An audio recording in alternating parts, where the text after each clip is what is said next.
A blended family with a blend of ethnicities. I myself, I'm Pākehā and my son is Pākehā, but my partner and our 3 daughters are Māori. And so for us as a family, it is incredibly important that all of those cultures and practices are honoured, and that we do our best to really include as many of those values and belongings as possible within our whānau.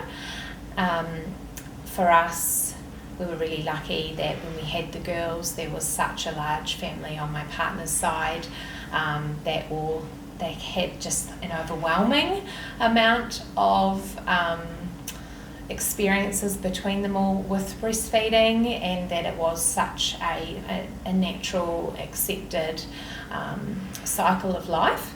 And so to have those experiences, as I didn't really have too many on my own side of the family, I think that really helped shape us, from the beginning as well, that we just knew that we had that support behind us. I also had twins, and I had my girls about 5.5 years after I had Lucas.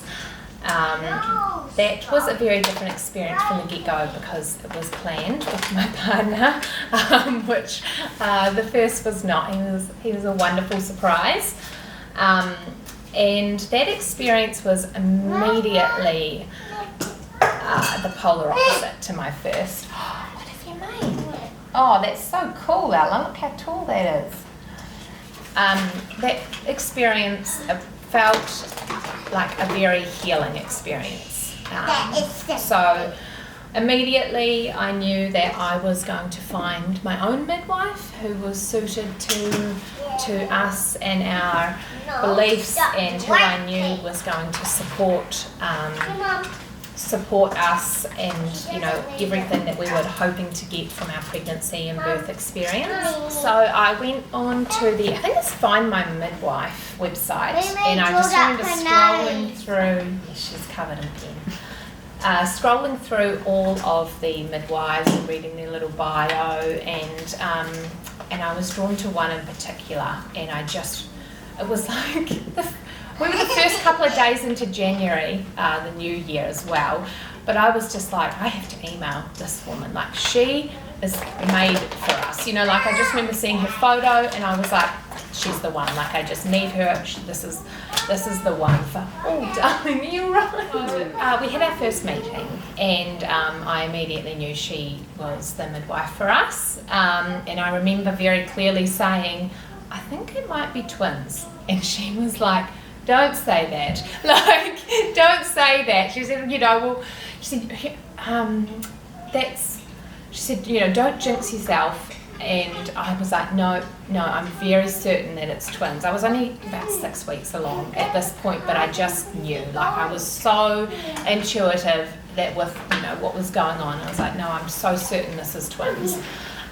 So we had our meeting, and I immediately told her, I want to breastfeed, I'm going to breastfeed, and I felt really comfortable just opening up about my first experience and just saying that I really struggled with the lack of support antenatally and even more so postnatally, and that was a big key factor for me, that I needed to feel that support, and I wanted to do as much as I could antenatally to prepare.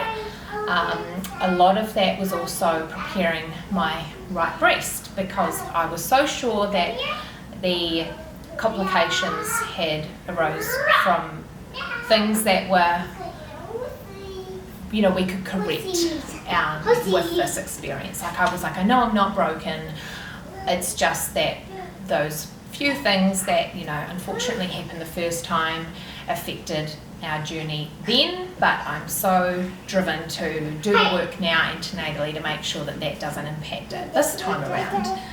But if it does, I know that I can produce on my left-hand side anyway. I know that I can feed this baby. So I kind of had a backup net in my mind of I can do it, but I'd really love to get both going this time. And so that was immediately, a goal that she knew about, and I guess it just went from there. The amount of work that she put in with me to not just work on, how we can make breastfeeding work for us, but she tackled a lot of the anxieties that I felt during, we had a lot of really open and honest conversations about my first experience and how that could impact, my next experience. And I guess we just had a lot of baggage to work through and unpack. And also, she reminded me that this time I had a lovely partner who was so on board with, being there for moral support, advocating for me when I needed it, because that first time there was just sort of no one. It was just me against the system that I just kind of went along with it. And it just immediately felt like I was going to really reclaim, myself, and it was a really powerful experience, that pregnancy. And then a couple of weeks after that initial meeting, we did go for our first scan, and I said to my partner walking in, I said, prepare yourself for twins, and he was like, can you please stop saying that? And then the wand hit my stomach, boom, there were 2 babies. And I was just like, I told you so, and the first thing I did when we got out there was call my midwife, and I was like, you won't believe it, but they're going to send you the reports, and there's 2. And so I was like, so we now need to do, the work we need to do the work to prepare for feeding 2 babies, because that is my goal. We might be having 2, but I'm going to feed them. I'm going to breastfeed them. So it sort of went from there. I remember meeting multiple times with the hospital lactation consultant throughout my pregnancy, and I just remember her just being so reassuring, which was really nice from the first kind of experience. Even though I'd had it, it just kind of felt like a bit textbooky. It wasn't really like she was having a conversation with me. It was just quite like a broad discussion about breastfeeding. But getting to sit with an LC and have a face-to-face conversation about my concerns and how exactly that would kind of play out in a hospital setting, which we had originally planned for a home birth, which had been moved to a hospital setting. So there were all these new kind of variables which I was a bit unsure about. Would they take my babies from me if they were early? How would we establish that skin to skin and breastfeeding? There was a huge list of things that I needed to talk about. So being able to actually sit down with the hospital LC and have those questions answered was amazing. And then to go back a couple more times just to make sure that, we'd kind of covered everything. I just felt really prepared going into the birth. And then all the work, obviously, that I was doing with my midwife, for our home visits and when I would go into clinic and see her, it was something we always discussed. It was always in the conversation. I never felt like anything that I had said had been forgotten, all the kind of key points. So immediately I noticed how different my experience in the healthcare system was. Being, a wee bit older, I was now in my early 20s, I had a partner, I had a job, all of these things that I didn't have the first time around. I was suddenly treated like a real human being, and I suddenly had all of these, options and opportunities, and people were giving me all this information, and I understand that it was, about 5 or 6 years down the track. But I just remember thinking where was all of this advice and support, 5 years ago when I really needed it? So that was definitely a big eye-opener for me to feel how differently I was treated at 16 opposed to 21. But, I guess I took as much of it as I could and I ran with it, because I was so determined for this experience to be so much more positive than the first one. And so when the time came for us to have our babies, everyone that was going to be involved in our care knew how important breastfeeding was, and I had this big write-up of all these things, and don't come in the room unless it's a medical emergency. It's just going to be, my partner and the midwife. And I had, I remember sitting down and just writing all of the things that I wanted, and then having my midwife there, and she was like, oh, don't forget this one, and let's talk about this one. And it was suddenly like all of these important discussions that I should have been having the first time to ensure that I had the best outcome. Like, this is what should have happened, but I was having it, and it made me, I felt incredibly empowered, and I felt prepared. And the biggest thing that I kept, discussing was just being informed. Just that made being informed the second time made me realise how uninformed I was the first time. So when it came to having our girls, I had gone over everything with a fine-tooth comb. I purchased this breast pump, and I just thought, if I needed it for whatever reason, I know I've got a quality one opposed to what I had the first time. But the difference was I was informed with this one. I knew that I was going to go through this engorgement phase. I knew not to pump as well as feed baby during this phase. There were all these, I knew how to use it, I guess, which I had no idea the first time.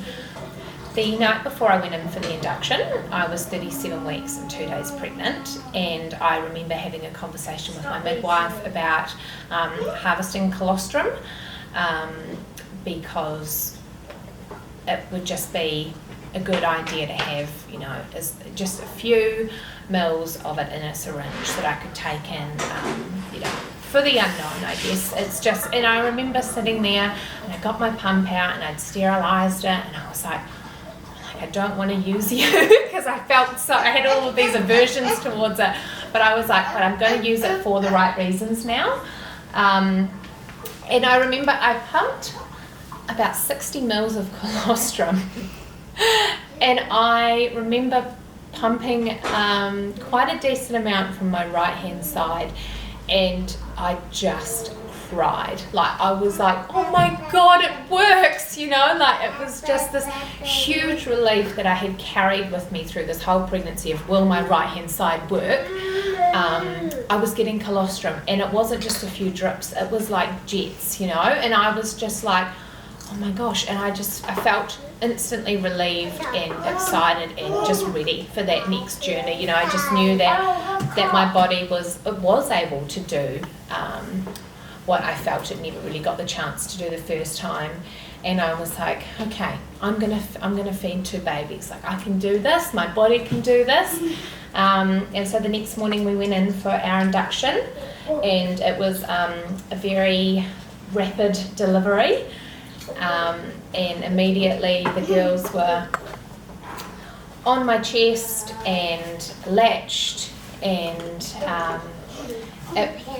we were left to be. They had so much skin to skin, and both of them had their delayed cord clamping, and I'd had my I was very set on having an unmedicated low intervention birth, which I got, and I felt that definitely helped to aid getting a breastfeeding established really quickly, because the first time around I'd had the epidural, and I had pumped full of gas and stuff, and I just felt really woozy, and like I wasn't quite with it for like the first sort of 12 to 24 hours.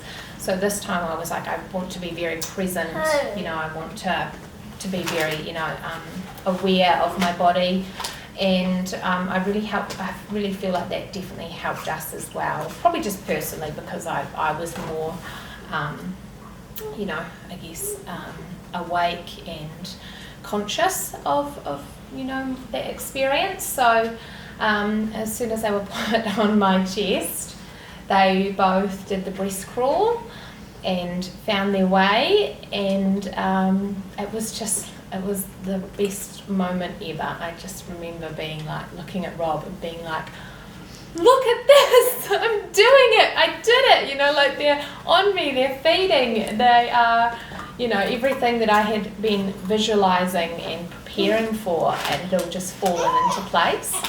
And then the staff at the hospital after that were incredible. I just had so much support, you know, I had nurses coming in, I had lactation consultants, I had my midwife. I don't even remember if she left my side, like I just felt she was always there, you know, like I was just like, oh my gosh, I was just surrounded. Then we had, you know, both of our mums, so we had huge whānau support, and it was just such an overwhelmingly positive experience the second time around.